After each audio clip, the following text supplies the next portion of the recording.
কালকে বছরের প্রথম দিন, আজকে 31st নাইট। আমি কত প্ল্যান করেছিলাম যে 12টা বাজলে এই দিনটা সেলিব্রেট করব, মজা করব বাচ্চাদেরকে নিয়ে। কিন্তু কালকে যে কী হলো, সব কিছু বুঝেও যে কেন এমন করি বুঝি না। সব কিছুই কিনতে ইচ্ছা করে, বাট সব কিছু কি কেনা সম্ভব? সামর্থ্য অনুযায়ী কিনতে হবে। আপুরা চুপ করে বসে থেকো না, কমেন্টসে বলো যাবো কি যাবো না। এটা নিয়ে আমি অনেক কনফিউশনে আসি, কিন্তু আমি এত বেশি এক্সাইটমেন্ট ছিলাম যে ভিডিওটা আপলোড করেই দিয়েছিলাম। আরে না না না না, তোমার না বাবা রে বাবা, কি বুঝে রে। প্রত্যেকটা মেয়েদেরকেই স্বামীদের মন বুঝে চলা উচিত, সেটা স্বামী যতই খারাপ হোক না কেন। এক্ষেত্রে অন্তত অশান্তি সৃষ্টি হয় না, ঘরের মধ্যে শান্তি বজায় থাকে।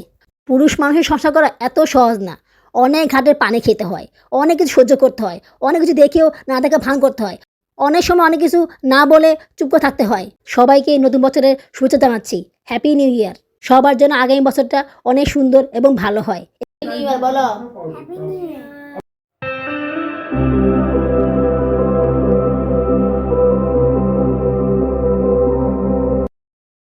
আসসালামু আলাইকুম। আমার চ্যানেল এবং পেজে তোমাদের সবাইকে স্বাগত জানাচ্ছি। তোমরা সবাই কেমন আছো? আশা করি আল্লাহর রহমতে ভালোই আছো। আমিও ভালো আছি আলহামদুলিল্লাহ। দেশ এবং বিদেশ থেকে যারা আমার ভিডিওটি দেখতেছো তাদের সবাইকে জানাই আমার পক্ষ থেকে আন্তরিক অভিনন্দন ও ভালোবাসা। নতুন বছরের নতুন ব্লগ নিয়ে আবার তোমাদের সামনে হাজির হলাম।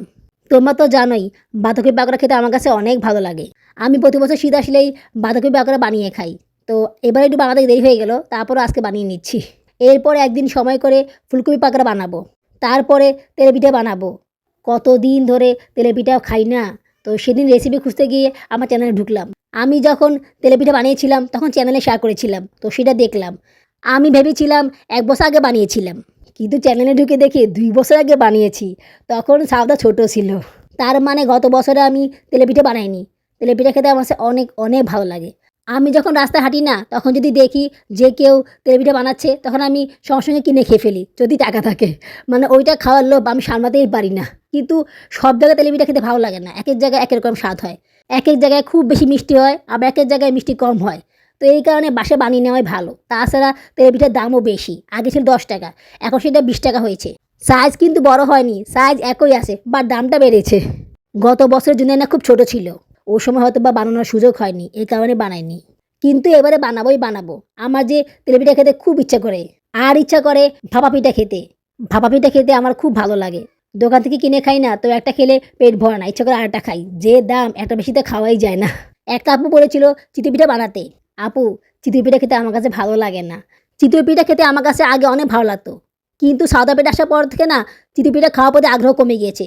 মানে খেতেই ইচ্ছা করে না, দেখতেই ইচ্ছা করে না, এমন লাগে। ঠিক 2 দিন হওয়ার পরেও একই অবস্থা। তো বেবিতে হয়ে গেছে প্রায় 12 মাস, কিন্তু তারপরও ক্রেভিংসটা ঠিক হয়নি। প্রেগনেন্সির সময় যেরকম ক্রেভিংস ছিল, ঠিক সেরকম ক্রেভিংসটা এখনও আসে। ওই সময়ে যা যা খেতে ভালো লাগতো, এখনও সেসব খাবার খেতে ইচ্ছা করে। মিষ্টি জাতীয় খাবারগুলো খেতে একটু বেশি ভালো লাগে। চিতই পিঠা খেতে ইচ্ছা না করলেও চিতই পিঠা খেতে আমার কাছে অনেক ভালো লাগে, সেটা তো আমি অবশ্যই করব। তখন চিতই পিঠা বানিয়ে নিব। গত বছরে বানিয়েছিলাম, স্বাদ এখনও মুখে লেগে আছে, আবারও খেতে ইচ্ছা করতেছে। আমি না একটা জিনিস খেয়াল করেছি, যে জিনিসটা বানাবো বা তৈরি করবো, তোমাদেরকে বললে না সেটা আর বানানো হয় না। যে কোনো জিনিস তোমাদেরকে আমি বললে না সেটা বানানো হয় না। যেমন ধরো তালে পিঠা বানানোর জন্য আমি কতটা আগ্রহী ছিলাম, মানে বানাবো তোমাদের কাছে শেয়ারও করেছিলাম, কিন্তু সেই পিঠা আমরা বানানো হলো না। তাই তোমাদেরকে আগে কিছু বলবো না, যখন বানাবো তখন দেখবা। এর আগে তোমাদেরকে কিচ্ছু বলবো না। আজকে যা একটু বলেছি, পড়ার এই সময়কে কিছু বলবো না। পিঠা বানাতে যেমন মজা, তেমন খরচও বেশি, তাছাড়া সময় অনেক লাগে। তো সব কিছু মিলিয়ে আসলে পিঠা বানানোটা অনেক কষ্টকর হয়ে যায়, বিশেষ করে আমাদের মতো মানুষের জন্য, যাদের ছোটো ছোটো বাচ্চা আছে। তো ওদের জন্য তো পিঠা বানানো অনেক কষ্টকর ব্যাপার। কিন্তু কি করব, বানাতে তো হবেই। পিঠা যে খেতে খুব ইচ্ছা করে, তাছাড়া আমাকে বানিয়ে দেওয়ার লোকও নাই। আমার যদি মা থাকতো, তাহলে মা আমাকে অনেক বেশি করে পিঠা বানিয়ে দিত। সেটাও তো নাই, শাশুড়ি অনেক অসুস্থ, তো দেওয়ার মতো লোক নেই। আমার বড় জাল অনেক পিঠা বানায়, মেজু জালও বানায়, কিন্তু বড় জাল অনেক অসুস্থ, আর মেজু জাল অনেক ব্যস্ত আছে। মেজু ভাসুরের হার্টে সার্জারি করেছে, তো সেখানে উনি ব্যস্ত আছেন। তো এই কারণে বানিয়ে দেওয়ার মতো লোকও নেই। তাছাড়া নিজের কাজ নিজের করে নেওয়াই ভালো। ওরা বানিয়ে দিলেও এত বেশি কি বানিয়ে দিবে? অল্প করেই বানিয়ে দিবে। সেই অল্প কি আমাদের এত মানুষের হবে বলো? তো আমাদের হবে না, আমাদের তো এখন জনসংখ্যা বেশি, তো দেখা গেলো যে অল্প দিলে সেটা হবে না। এই কারণেই আমাদেরকে বানিয়ে খেতে হবে, এছাড়া আর কোনো উপায় নেই। রাশনগুলো কেনা হলো না, যে টাকা বাকি ছিল সেই টাকাটা খরচ করে ফেলেছি। কী কারণে খরচ করেছি সেটা পরে ব্লগে শেয়ার করব। আসলে জমানো টাকা না একবার ভাঙানো শুরু করলে না পরে শুধু ভাঙতেই থাকে, সেই টাকাটা আর ঠিক রাখা যায় না। এই কারণে সব খরচ একেবারে করে নেওয়াই ভালো। একবার যদি ভেঙে ফেলি না তাহলে শুধু ভাঙতেই থাকবে, সেটা আর বাড়বে না। এখন আবার কষ্ট করে 700 টাকার মতো জমিয়েছি। সেদিন 1 নম্বরে গিয়েও এই টাকাটা খরচ করিনি। কতবার যে খরচ করতে গিয়েছিলাম। এই চাদর দেখলাম পছন্দ হয়েছে, দাম করলাম, দাম হলো না, নিলাম না। আবার দাম হলো তারপরে নেইনি। তারপরে একটা স্কার্ফ দেখলাম খুব পছন্দ হয়েছে, দাম করলাম, দাম বেশি, আমার কাছে টাকা ছিল তারপরও নেইনি। এছাড়াও বাচ্চাদের কাপড় দেখলাম, সেগুলোও কিনতে ইচ্ছে করলো, কিনিনি। তারপরে আবার সারার জন্য একটা বই দেখেছিলাম, হাতের লেখার বই, সেটাও কিনিনি। মনে করো যে 300 টাকা নিয়ে আমি কোন জায়গায় খরচ করবো সেই খরচটা আমি আর করতে পারিনি। তো একদিক দিয়ে খরচ না করে ভালোই হয়েছে, টাকাটা জমানো হচ্ছে। আবার ভাবলাম এই টাকাটা খরচ করে একটা জিনিস কিনবো, আরেকটা জিনিস কেনা হবে না, এর থেকে কোনো কিছু না কেনাই ভালো। একেবারে টাকা বেশি করে জমিয়ে তারপর সব কিনে নিব। বাসায় আসার পরে ভাবলাম এগুলো কেনা তো খুব বেশি জরুরি না, যেগুলো কেনা খুব বেশি জরুরি সেগুলোকে কিনতে হবে। মানে ওগুলো যে কিনতে পারবো সেটাও আমি বলতে পারছি না। সব কিছুই কিনতে ইচ্ছা করে, বাট সব কিছু কি কেনা সম্ভব? সামর্থ্য অনুযায়ী কিনতে হবে। যেটা খুব বেশি দরকার সেটাকে কিনতে হবে, যেটা একটু কম দরকার সেটা পরে কিনতে হবে। শখের জিনিসটা কিনতে চাইলেও বিবেচনা করতে হবে যে এটা আমার আসলে প্রয়োজন কিনা, বা এটা এখন না কিনলে হবে কিনা, সেটা ভেবে কিনতে হবে। সকালবেলা ঘুম থেকে উঠেই সকালবেলা সবজিগুলো কেটে নিয়েছি।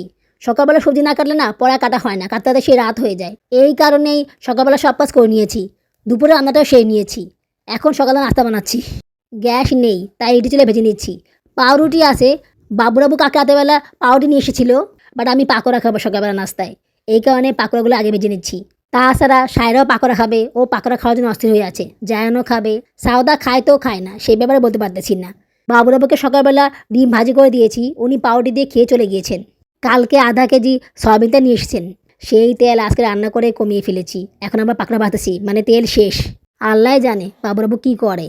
খাওয়া বেলা ঠিকই খাবে, কিন্তু কথা শোনার বেলা থামবে না। আচ্ছা তোমরাই বলো, এই আধা কেজি তেল দিয়ে কয়দিন যায়, কিভাবে হয়?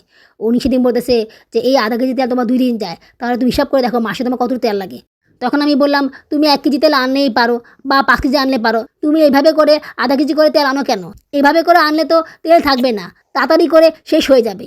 তাছাড়া এখান থেকে তেল সেভ না করে কোনো উপায় নেই, কারণ যখন তেল শেষ হয়ে যায় তখন বাবুরাবু সঙ্গে সঙ্গে আনে না।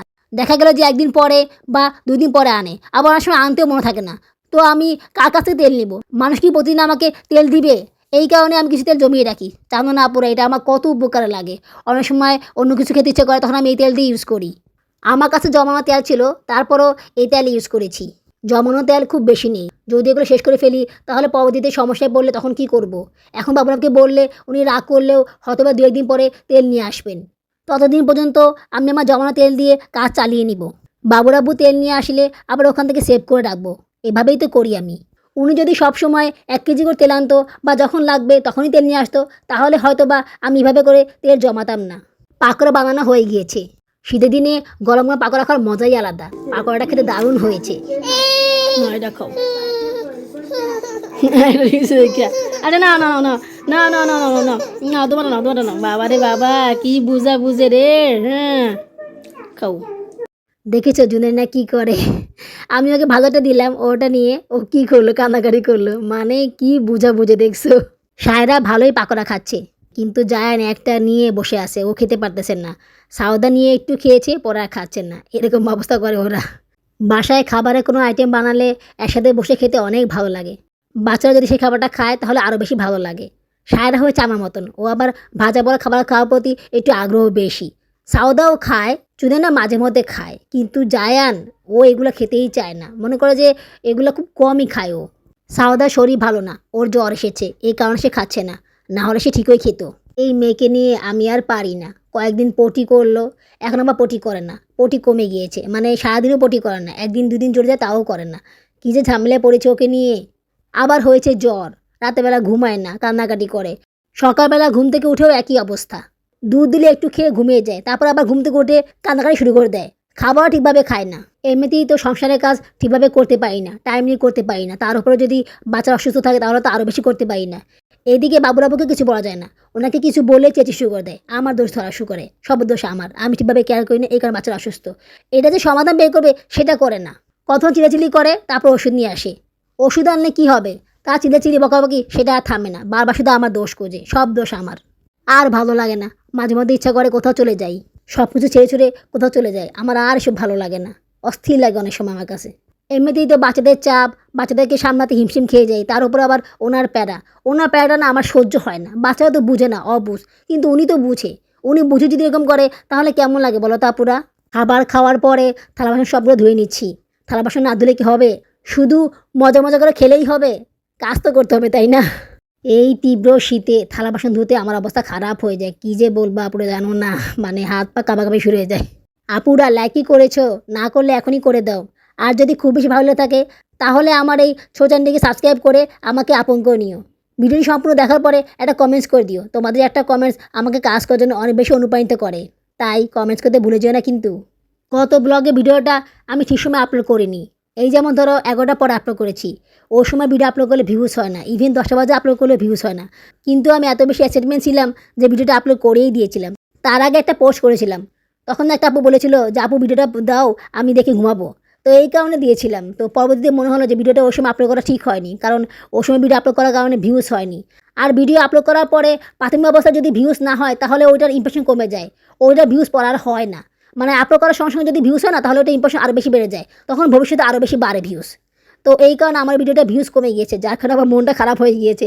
এত কষ্ট করে ভিডিও বানায় জানো না আপুরা, অনেক কষ্ট হয় ভিডিও বানাতে, বাচ্চাদের সামনে সব কিছু করে তারপরে ভিডিও শ্যুট করি, ভিডিও এডিট করি, ভয়েস দেই, তো অনেক কাজ করতে হয়। কিন্তু তারপরও যদি ভিউজ না পাই তখন অনেক খারাপ লাগে।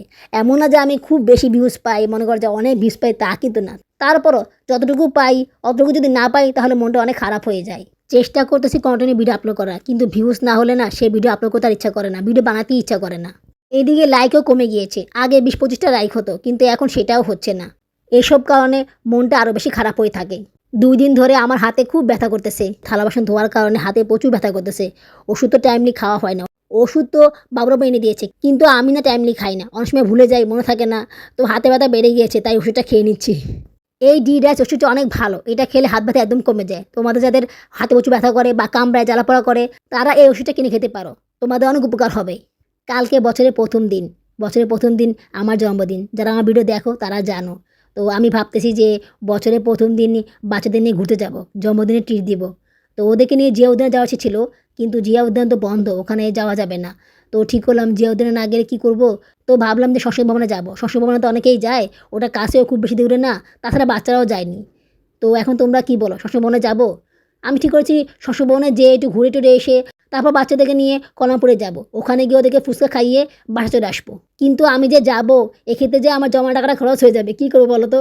এদিকে আবার খুব বেশি ইচ্ছাও করতেছে যাইতে, অনেকদিন ধরে ঘোরা হয় না বুঝছো, ঘুরতে খুব ইচ্ছা করতেছে। এদিকে আবার ভয়ও করতেছে, প্রচুর শীত। এই প্রচুর শীতের মধ্যে কি বের হওয়া ঠিক হবে বলো তো আপুরা? তোমরা একটু পরামর্শ দাও আমাকে। নাকি ওখানে না গিয়ে অন্য কোথাও যাব? কোথায় যাব বলো তো? অন্যান্য জায়গায় গেলে তো আরও বেশি টাকা লাগবে, যদি কোনো জাদুঘরে যাই সেখানেও তো টাকা লাগবে।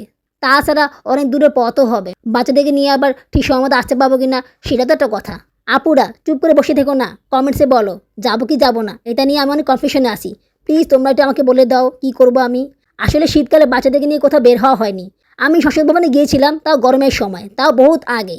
আমি না ঝুড়ির মধ্যে থালা বাসন বেশিক্ষণ জমে যেতে পারি না, হাত ফিসফিস করে রাখার জন্য। তো দেখা গেলো যে থালা বাসন ধোয়ার কিছুক্ষণ পরে সবগুলো রেখে দেই, অভ্যাস হয়ে গিয়েছে। তো ঝুড়ি আসলে ইউজ করা হয় না, জায়ান্ট সারা ধরতো, এই কারণে ঝুড়ি আর ইউজ করি না। যে ঝুড়িটা আগে ইউজ করতাম ওটা অনেক বড় ছিল, ওটা অনেক জায়গায় খেত। তাছাড়া বাবা না ধুলে শ্যাওলা পড়ে যেত, দাগ পড়ে যেত, অনেক বড় ঝুড়ি তো ধুতে কষ্ট হতো, এই কারণে ঝুড়ি আর ইউজ করা হয়নি। ওইটা তাকের উপরে রেখে দিয়েছি। তো এটা আলমারির ভিতরে ছিল, এটার ভিতরে কসমেটিক্স রেখেছিলাম।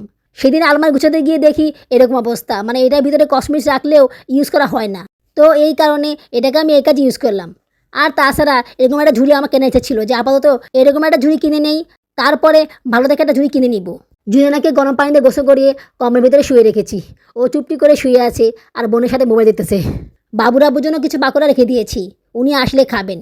উনি আসলে তো আজকে খবরই আসে, ওনাকে আমি ফোন করে বলে দিয়েছিলাম যে তোমার তেল সব শেষ, তুমি আসার সময় একটা তেল নিয়ে এসো। এই কথাটা শুনে তো উনি খেপে গিয়েছেন। হ্যাঁ তুমি কী করছো তেল, একদিনে তোমার সব তেল শেষ। আমি বললাম পাকোড়া বানিয়েছি, এটা শোনার পর তো আরও বেশি খেপে গিয়েছি, আজকে আমার খবর আছে। এইদিকে আবার বেশি করে কাপড় ভিজিয়ে রাখতেছি, সেটাও ওনাকে ফোনে বলে দিয়েছি। আসলে কাপড় ভিজানো হয়ই না, শীতের কারণে কাপড় ভিজাতে পারতেছি না, অনেক শীত করে, তার মধ্যে আবার কাজ থাকে, অনেক সময় মনেও থাকে না। এদিকে বাচ্চাদের প্যান্ট একটাও নেই, সব প্যান্ট আধোয়া, তো বাধ্য হয়ে কাপড় ভিজিয়ে রাখতেছি।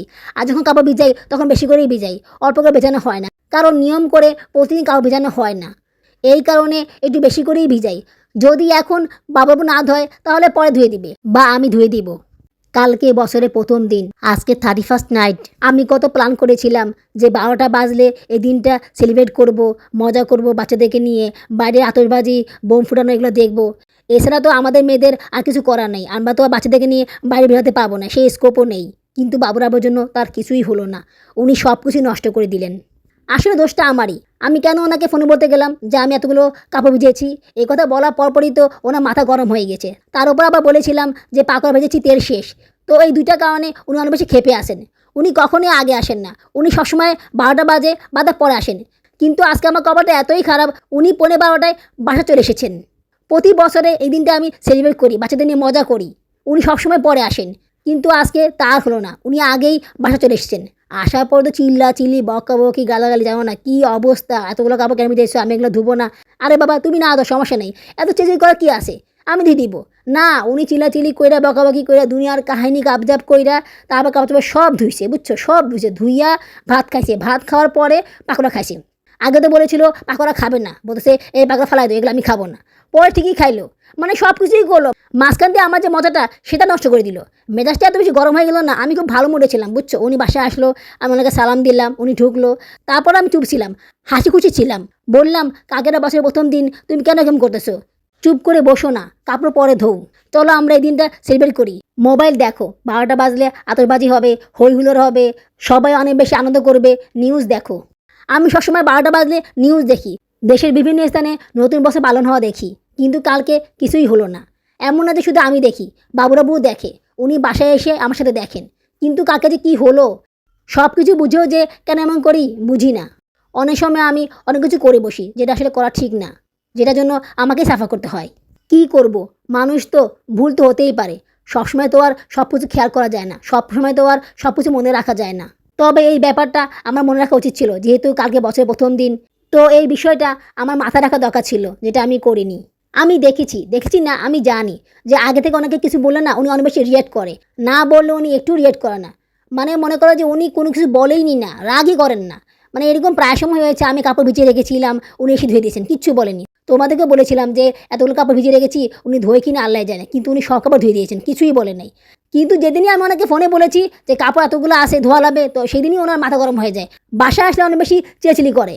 শুধু এই ব্যাপার না, যে কোনো ব্যাপার, যে কোনো বিষয় ওনাকে আগে থেকে ফোনে বললে না উনি এটার জন্য অনেক বেশি রিয়েক্ট করে। কিন্তু সরাসরি দেখলে বা সরাসরি বললে তখন আর উনি সেভাবে করে রিয়েক্ট করেন না। যেমন ধরো জন্মদিন, তোমরা তো ভালো করে জানো বাচ্চার জন্মদিন পালন করেছে আমি, ওনাকে কিছু বলিনি। উনি আসার পর সরাসরি দেখলো যে এই অবস্থা, উনি কিন্তু তেমন কোনো রিয়াক্টই করে নেই, মানে খুব বেশি ঝগড়াঝাড়ি করে নেই, কিছুই করে নেই। আর যদি আমি এটা ফোনে বলতাম তাহলে উনি আকাশ পাতাল সব এক করে ফেলতো। বাসায় আসলে অনেক বেশি চিরাচিরি করতো, এমনও হতে পারতো যে সবগুলো জিনিস উনি ফেলে দিত, আর কোনো খাবারও খেত না, বাচ্চাদেরকে খেতে দিত না। তারপরে মনে করো শরবত, শরবতে যে আমি এগুলো বানাবো ওনাকে আমি আগে থেকে বলে দিয়েছিলাম, যার কারণে উনি অনেক বেশি রিয়েক্ট করেছিল, আমার সাথে অনেক ঝগড়া করেছিল। ইভেন শরবতের হালুয়াগুলো উনি তখন খায়নি, পরে ঠিকই খেয়েছেন। শুধু শুধু আমার সাথে ঝগড়া করেছেন, সময়টা নষ্ট করেছেন। আজকেও তাই করেছেন। প্রত্যেকটা মেয়েদেরকেই স্বামীদের মন বুঝে চলা উচিত, সেটা স্বামী যতই খারাপ হোক না কেন। এক্ষেত্রে অন্তত অশান্তি সৃষ্টি হয় না, ঘরের মধ্যে শান্তি বজায় থাকে।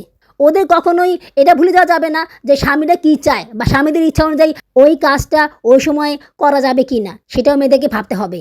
পুরুষ মানুষের সংসার করা এত সহজ না, অনেক ঘাটের পানি খেতে হয়, অনেক কিছু সহ্য করতে হয়, অনেক কিছু দেখেও না দেখা ভান করতে হয়, অনেক সময় অনেক কিছু না বলে চুপ করে থাকতে হয়, সময় সুযোগ বুঝে সেটা বলতে হয়। কিন্তু আমরা মেয়েরা এতটাই ভোলা, এতটাই সহজ সরল, অনেক সময় সেটা মনেও থাকে না, ভুলে যাই।